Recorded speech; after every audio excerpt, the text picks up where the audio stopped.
Okay, here we go. Stand by. 3, 2, 1, action. Assume nothing. Brash, bald-faced blasphemy. Question everything. I find it extremely hard to imagine. Open your eyes. It is quite all right to be an atheist. The fastest growing group of people in the country has been measured as being those who have no belief or who are atheists. You don't have to be apologetic or quiet about it. Challenge the opposition. You see religion on 100 fronts losing the argument. And start thinking. This is The Thinking Atheist Worldwide. Okay, I'm going to start with the perfunctory introduction, if I can. Michael Shermer, the founding publisher of Skeptic Magazine, the executive director of the Skeptic Society. He's also a monthly columnist for Scientific American. He's host of the Skeptics Distinguished Science Lecture Series at Caltech, and an author of a lot of books, including The Borderlands of Science, Science Friction, Where the Known Meets the Unknown, Denying History, about the Holocaust and Holocaust deniers and other forms of pseudo-history, Why People Believe Weird Things, and of course his last book called Why Darwin Matters, Evolution and the Case Against Intelligent Design. Of course, he's been a college professor for like a couple of decades. You've seen him on 2020, been on Dateline, Larry King, Oprah, Discovery, Science Channel, you name it. And then he has been so kind to take a few moments to chat with me. Dr. Shermer, thank you so much for chewing into a busy day. Appreciate it very much. Oh, you're welcome. So, Deepak Chopra, you just debated the guy on a Nightline segment that I saw called Does God Have a Future? Is that guy just cashing in? I mean, can you give me your take on Chopra? What's he about? I actually think he mostly believes what he says. We have to always remember the power of self-deception, that, you know, the brain is very modular and parts of the brain are not always in touch with other parts of the brain. That's how we can hold conflicting views and what I call logic compartments inside our brains, and it's how people can appear so hypocritical to others but not to themselves. You know, we're just not aware that we've convinced ourselves that our nonsense is truth. And there are a few people better at that than Deepak. I think he's just a master of stringing together all sorts of wild ideas that he picks up here and there and puts them into some sort of coherent worldview that he thinks is grounded in science, but scientists look at and see that there's really nothing there. Very quickly, can you tell me your story? Someone told me that you came from religion or a Christian background. Well, not really, not by family, but just by choice. When I was in high school, became a born again, just because that was sort of the thing to do. But then I really got into it, took it seriously, went to Bible classes, went to church and pretty regularly, and took Bible study classes. Then I went to college and went to Pepperdine to major in theology, switched to psychology ultimately. But, there it was required to take different classes in Old Testament, New Testament, history of the Bible, Jesus the Christ, the writings of C.S. Lewis, that sort of thing. It was a pretty good education, actually, and it ended up serving me well later when I was debating theists, because I already know all their arguments, because I used to make them. So I have an advantage over my opponents there, I think. And it was a good experience. I liked it, and it really put me into the mindset of a believer, because I was one. And, when you're in that worldview, when you're in that world, it is logically consistent and internally coherent inside of it. Because you're surrounded by people that do nothing but reinforce it, and there's very few dissenting views, and if there are, they're just there to test your faith, and if you keep believing, then you get rewarded for believing anyway. All the more stronger is your faith if there's evidence against it and you continue to believe anyway. So was it when you were studying theology that you started to just go, wait a minute, this doesn't add up, or did that come later? It really came later. Again, when I was studying it, there was all sorts of rationalizations for why this made sense, and so it's just like driving by an accident. It's like, just keep on moving. Don't look. There's nothing to see here. Until somebody outside stops you and go, no, I think you better look at the accident a little more closely. I heard a speech that you did at TED. Now, you were talking about how humans are naturally pattern-seeking creatures. So are we hardwired to walk up and we look at the sky and we see a cloud shaped like something we recognize and we automatically make that connection in our brain? Are we hardwired to do that? Yes, we are. That's what I call patternicity, the tendency to find meaningful patterns in both random and non-random noise. That is, there are real patterns out there. This is what the whole global warming debate is about. All right, there's quite a bit of evidence now that there's a pattern of consistent warming that's caused by human activity. That's a pattern. That's what science does. It looks for patterns. The problem is that our brains are designed by evolution to find patterns everywhere, whether they're there or not, just in case they might be real. So the analogy I use is, you're a hominid on the plains of Africa 3.5 million years ago. Your name is Lucy. And you hear a rustle in the grass. Is it a dangerous predator or is it just the wind? Well, if it's a dangerous predator, if it's just the wind and you think it's a dangerous predator, you've made a type 1 error, a false positive. You think that the rustle in the grass is a predator. It's just the wind. You're wrong, but no big deal. Not a big harm to make that mistake. But if you make the other mistake, what's called a type 2 error or a false negative, not recognizing a real pattern, you think the rustle in the grass is just the wind. It turns out it's the dangerous predator. Your lunch. You've earned a Darwin Award by taking yourself out of the gene pool, and so our brains evolved the capacity to just consistently, as a rule of thumb, just assume most patterns are real, just in case. And if you're wrong, it's not a big enough mistake to take you out of the gene pool. So we've inherited the capacity to just make type 1 errors, false positives, and that is the foundation of magical thinking and superstition.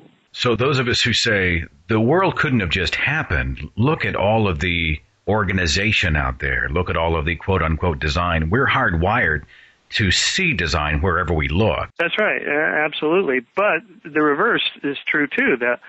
Scientists don't say, oh, look, it's all random and here we are. They say, oh, no, there's actual patterns of real laws of nature that give rise to this complexity, natural selection, evolution, self-organized complexity, and so forth. And so neither side is saying both sides are saying it's not random. The question is, what's the non-random element? Is it God or intelligent designer or natural forces from the bottom up? Did you have a hard time giving up God when the time came? No, because it happened pretty slow and over many, many months. And I was at that point surrounded by friends and colleagues in graduate school who weren't believers themselves. They weren't atheists. There was no real vocal atheist movement at the time in the late 70s. There was, hardly even a humanist movement. There was just nothing. But it didn't matter. There wasn't this big culture war between science and religion. It just didn't exist, and it wasn't a big deal. So nobody even noticed, nor did they care, except for maybe my siblings who were tired of me constantly preaching to them. So I think they were probably relieved that I was no longer a Jesus freak, as they called me. Because it gets pretty obnoxious, when you believe that stuff, you feel obligated to tell other people about it. Not even obligated in a negative way, that it's sort of a joyful thing when you believe. You just can't wait to tell other people about it. Most Christians, in fact, most atheists think most Christians are mean and nasty for coming around trying to convert them. But really what the Christians are doing in their mind is a very joyful thing. Hey, I've got some good news. I'm really excited about this, and I want to tell you about it. Like a salesman that's come across some great new Ginsu knives or something. He just wants to tell the world about it and make some money along the side. Well, the Christians want to tell you how great their worldview is and maybe save a few souls along the way. And so really it's a very positive thing when you're in it. A discussion we often have is whether or not the religious are just dumb, or are they gullible, are they stupid? What's the matter with these people? How can they possibly believe the Bible or whatever religion they adhere to? And you probably hear a lot of that. They're not dumb. Obviously, 90% of Americans, believe in God, and probably a good maybe 70-80% are pretty serious churchgoers and so on. That they can't all be dumb. that doesn't explain it. It doesn't explain it, because you have to assume a normal bell-shaped curve for, say, the population of America. So you're going to get between -1 and +1 standard deviation between 85 and 115 IQ. You're going to get 67% of the population by definition. So that means, that would mean tens of millions of people are actually above average in intelligence, and they believe. So it isn't intelligence. It just isn't. And there is a slight education effect as people become more educated. They become slightly less religious. Just like they believe in the paranormal and superstition slightly less the more educated they become. But it's really a small effect. It's pretty slight across the board. You still get among college grads and even amongst those with masters and PhDs pretty significant percentages who still believe in all sorts of magical thinking and psychic power and God, religion, angels, demons, and so forth. It's remarkable. We're talking here with Dr. Michael Shermer. Can I ask you about some of the weirdest stuff you've seen out there? I mean, you are in the business of debunking and exposing the ridiculous. What keeps you from just turning your car toward the ocean and just driving right in? You know, I mean, after a while, you have to start to think, what's the matter with us? What's some of the weirdest stuff you've seen personally?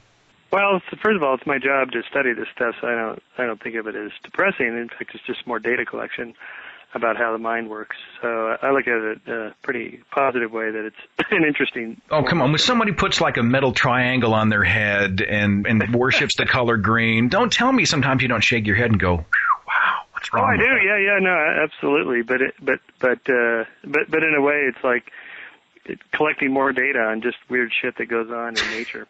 So the weirdest thing, well, I guess of late it would have to be probably the birthers and the truthers. 9/11 truthers and the Obama birthers. Neither one of which I thought after Obama got elected, the birthers would go away, and after all the studies showed exactly why the World Trade Center buildings fell, that the truthers would go away. But no, or I thought maybe they just hated Bush so much they were concocting such a wild idea, and that once Obama got elected, the 9/11 truthers would die down. But no, that really hasn't happened. They're still pretty active. So. Again, it just shows the power of conspiratorial thinking along those lines of patternicity. It's just there. People can't help but see it. And then, of course, it gets reinforced by all the Internet films like Loose Change and all that, and all the websites that the birthers have. And that's some pretty weird stuff. I mean, it's just so ridiculous. It's just so unfathomable that people can believe it. So the truthers believe that 9/11 was, an inside job concocted by the Bush administration? That's right, for world domination, control of oil, the New World Order, the excuse to go to war. So he wasn't smart enough to handle anything else, but he was able to successfully orchestrate one of the greatest cover-ups. That's right, yeah. This is the most incompetent administration in the history of the United States, they believe. Also somehow managed to pull off the most elaborate conspiracy of all time. People go to great lengths to make these things fit. Dr. Michael Shermer, you're a champion of science. Now, but I hear, and I often made these arguments when I was a Christian. I was a believer for 30 years and came out as an atheist 3 years ago, and obviously I'm now trying to use my powers for good. But I hear it all the time, and I used to say it. Science can't agree on anything. Science changes its answers all the time. Science will never have the answer. Science doesn't even know what came before the Big Bang. Science is totally unreliable. How do you answer that, sir? Science is the best thing we have in terms of its productivity, its testability. It's just pragmatically speaking, we use it because it works. You want to get a spacecraft to Mars, you use astronomy, not astrology. You use physics, not metaphysics. And, it works. That's why we use it. That's why we use modern medicine, most of us, instead of alternative medicine. Even the people that use alternative medicine still use the regular medicine because they know it works. So, even though it's flawed because it's conducted by humans, the fact is that the reason it's successful isn't because of any top-down decree by governments that we shall now be a scientific country. No, it happens from the bottom up. Just people do it because it works. And then maybe the top-down, government funding for science. But why would they do that? Because it works. Speaking about homeopathy and all of the alternative medicines and everything else out there, I mean, and I don't know if they fall under the guise of superstition or many are kind of new agey religious. I don't know what they are. I mean, is that stuff damaging, or is it just kind of just let it slide? I mean, is there a reason to fight against all this stuff, or should we just let them do what they do? You guys go to church, you guys pray to the sky and go have a nice day, or do we need to get active and get up in their face? I mean, what do you think? Well, being active and getting in people's faces is yeah, I guess that's a poor analogy. I'm sorry. No, it's okay. I mean, the temptation is to do that, of course, especially if they're in your face. So I said unto him, go forth and multiply, when they got up in my face, but not on those words. Anyway, that's an old Woody Allen line. I think we have a duty to respond. We live in a rational scientific society, and when we stray from that because of irrationalisms that rear their heads, it's our duty to stand up and knock them back if we can, especially where it enters or intersects with public affairs or political affairs, like with creationism, intelligent design being taught in public schools. There's a perfect area of violation of church and state that, it's our duty to stand up and say something and protest against that and change fix the laws and so forth. Absolutely, we have to do something because we live in a free society, and the only way to maintain that is if from the bottom up, the populace, like they did in Egypt, said, that's it, that's enough, we're not going to do this anymore. And that's the only way change comes about. Are you guys doing anything on the Harold Camping deal? Those guys out in California saying that May 21st is the end of days. We've been talking about him. I mean, have you guys done anything with him? Do you have a take on that guy? No, I don't know that one. This May 21st? I thought it was this next May 20. No, there's the 2012 crowd, and they're a whole nother, ilk of people. But no, I actually thought of you. There's a guy out in California with Family Radio who's predicted May 21st being the end of days, and then the rapture happens in October. Or I'm sorry, the end of the world. The world's destroyed. And I thought of all people, you'd be all over that guy. Ask him if I can have his car in his house. Yeah, no kidding. Because if he really believes it, then he doesn't really need that stuff. Well, anymore. He predicted it back in '94, and he was wrong then. I guess he and his followers all went out to some place, and they held their Bibles in the air all day waiting for the return of the Son of God. And, of course, they were just left twisting in the wind, and here they are almost 20 years later. People want to believe. I don't know how many times I've sat across. In fact, I had a conversation yesterday with a great guy, an intelligent guy, a wonderful guy. We had a conversation about his belief system. Now, he's trying to save me. He had an agenda, but he was very cool about it. We were just talking. But no matter how much about the Bible that I was able to show him that made no sense, no matter how much scientific discovery that flew into the face of the Bible, it for him didn't make any difference. Do you think that is that just about comfort? Is it about childhood indoctrination? Why would someone ignore the facts because they want to believe, because they have to believe? What's that about? Well, because they want to believe doesn't really explain it. As I said, our brains are designed to find these patterns, and these are the basis of beliefs. We form all sorts of beliefs. We can't not hold beliefs. So you're saying that this fits the evolutionary model? That's right, yeah. Of course, different cultures and different families and so forth tell you what you're supposed to believe. They push you in those directions. But the actual process of forming beliefs is perfectly normal. It's like learning a language. Everybody's going to learn one. And which one you learned, it depends on where you happen to be born, which household you were raised in. And that's the same with religion, but not just religion. Political beliefs, economic ideologies, social attitudes. These things are all subject to the same processes where, like language, we have a template for believing something, and then where you happen to be born fills in the template of what you're supposed to believe, or your family or geography or whatever. And so that's just a normal process. And so saying, oh, they just want to believe doesn't really explain it, because we all want to believe, or we all have to believe things. So then it comes down to, well, which is the right one? Of course, that's where science comes in. And until there was science, there was no way to know. It was just, I believe this and you believe that, and we'll just yell at each other. Well, here, finally, we have a method to kind of get at it, even though we still may yell at each other. At least one of us has better data than the other one, and the community that judges data can vote. In essence, that's what science communities do. They vote indirectly by, just going along and pushing this theory over that theory, and finally one gains ground over the other one, and that just takes time, and that's how it works. A few final moments here with Dr. Michael Shermer. Are you seeing a cultural shift? I know that we've got Hitchens out there, we've got Dennett, and of course Dawkins has been out there for decades, and your work, and Sam Harris, and it just seems that there's starting to be a real, I don't know if it's the internet, there's some game changers in place that seem to really be opening the floodgates for skepticism out there. Am I reading that wrong? No, I think the skeptical movement is definitely burgeoning. It's great. I mean, we continue to get more members every day. It's a wonderful thing, and it's becoming more and more acceptable to be a skeptic of all sorts of things, not just religion, but of everything. And that's good news. I think it's encouraging. And on the religion front, it's even in America, it's becoming more acceptable, like it is for gays. It's a step-by-step process. It's going to take longer than most of us thought, like on the gay thing, and it's just it'll take a little bit longer than we hope with acceptability of atheists as citizens and normal people that are moral like everybody else. But that will come. That is the long-term trend of the last 500 years. More people in more places are gaining more freedoms and liberties and protection of civil liberties than ever before. In 1900, there were no liberal democracies anywhere in the world, not even the United States. Women weren't allowed to vote, so that's not a true liberal democracy. Now we have, I don't know what the last count, 150 or something, throw Egypt in there now, and throw the few other Arab countries that are about to make the turn.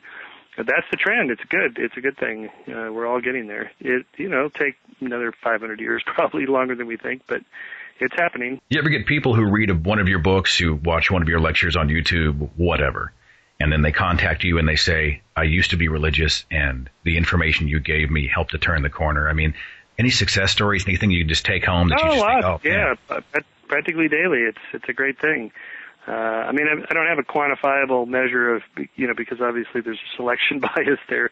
I'm not going to hear from the people that read your book. I read your book, and I'm even a stronger believer than now, although I occasionally even get those.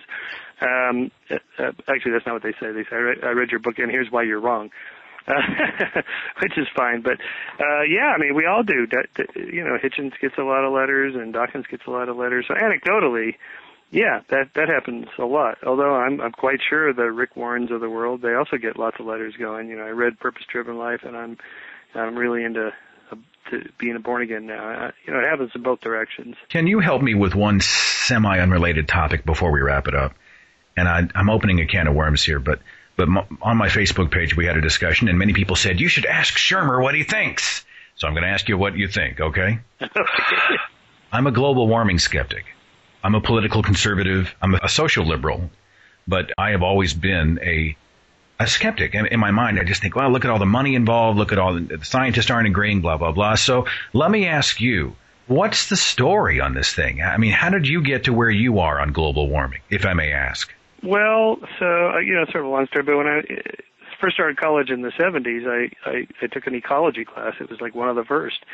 I heard all the stuff that we all heard, the population bomb and the rainforests are all going to be gone by the 80s and, hundreds of millions, billions of people would be starving to death and, and all that was going to happen. And none of it happened. I mean, the rainforests were still around. We didn't run out of oil. Paul Ehrlich lost all those bets against Julian Simon on the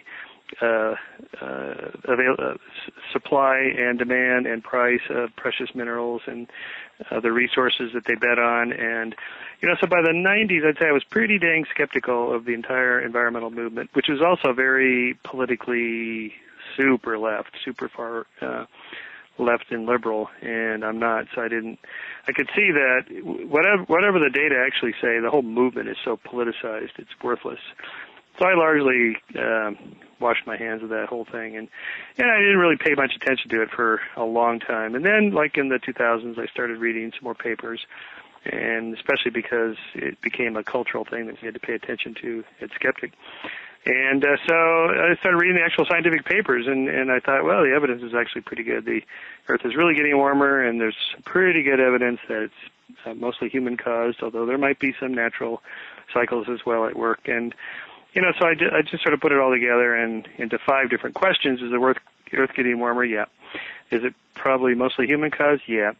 3, how much warmer is it going to get? Well, I think the error bars are wide enough to allow more skepticism, that is somewhere between 0.5 degree and 1.5 degrees centigrade probably. And therefore 4, is that where I'm on 4? Yeah, 4. What will the consequences be? Well, hard to say, because 0.5 degree centigrade, probably very few consequences. 1.5, 2 degrees centigrade, probably substantial consequences that we don't know. And depending on the time horizon, 50 years, 100 years, 500 years, what are we talking about? And the further out you go on the time horizon, the wider the error bars get, which make it harder to make predictions. And therefore, 5, what should we do about it? Well, I tend to think we should let market forces take their effects one step at a time from the bottom up. And people respond to incentives. If there's if the price of gas goes up, which it will, and it has been slowly, but probably will more, then people will be motivated to use alternative energy sources electric cars, biofuels, things like that, hybrids. And I think that's a good thing anyway. I think if we want to achieve what I call civilization 2.0, that is, get off the limited fossil fuels into renewable resources, which we should do anyway, because that's the only way to become a spacefaring civilization that can live indefinitely. That we can't just depend on fossil fuels, and there's a lot of good geopolitical reasons why we don't want to be dependent on fossil fuels. Well, please understand that I approach the global warming argument like I should have approached in the beginning, the religious argument. Whatever the truth is, I want to know that. Whatever it is. And if I end up saying, geez, I was wrong, I screwed up, I didn't have the information, I needed more facts, I just want to know. What I really sort of knee-jerk against are these highly angry, highly militant types who believe that humankind is a plague, a parasite on the earth. We're nothing but a cancer. All we do is consume and destroy. We have no value. If we just went extinct and the earth grew into a big terrarium, then everything would be fine. And I just don't buy that. I think we have a natural right to the resources on this planet, but we have not done a good job of using them responsibly. And I'm all about environmentally friendly, getting rid of fossil fuels. I mean, I'm on your page. I get that. But, is there a book you would put me onto? Is there a resource if I wanted to find out more to get educated? Yeah, there are actually. I think Tim Flannery's books are pretty good on this. Let's see, who else? I hate to put you on the spot like that, but I would just... I would say... actually, I actually like Bjorn Lomborg's stuff. I think he's very fair and reasonable, although he's more concerned with what do we do about it, where should we invest our limited resources. So I'm on board with him there. But Tim Flannery, I think, presents a pretty strong case for global warming, and any of his books the last couple of years go through all that data. Please support the work of Dr. Shermer and Skeptic Magazine. You can go to michaelshermer.com, also skeptic.com are a great place to start. I just subscribed a few months back to Skeptic Magazine. Love it.